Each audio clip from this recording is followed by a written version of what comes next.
আমি একটি হাদিসের প্রেমে পড়ে গেছি।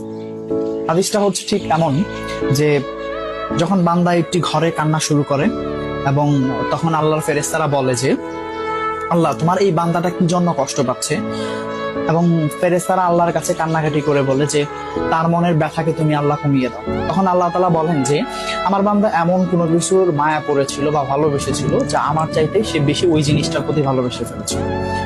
আমি আমার বান্দার কষ্ট আমি বুঝি এবং আহ, আমি দুঃখী মানুষের মানে ভগ্ন হৃদয়ের মানুষের খুব কাছাকাছি অবস্থান করি। কত দূর? এক হাত দূরে আল্লাহ তাআলা অবস্থান করেন। হ্যাঁ? এবং আরেকটা কথা হচ্ছে ফেরেশতারা তখন বলতে থাকে আল্লাহ তুমি চাইলেই কি সেই বান্দার সেই অভাবগুলো তুমি পূরণ করতে পারো না? তখন আল্লাহ তাআলা বলেন যে আমি ওয়াদা করতেছি আমার বান্দা যে জিনিসটা তার জীবন থেকে হারিয়েছে তার চাইতে অধিক উত্তম জিনিস আমি তাকে দিব, যা দেখে পৃথিবীর মানুষ বিস্মিত হবে।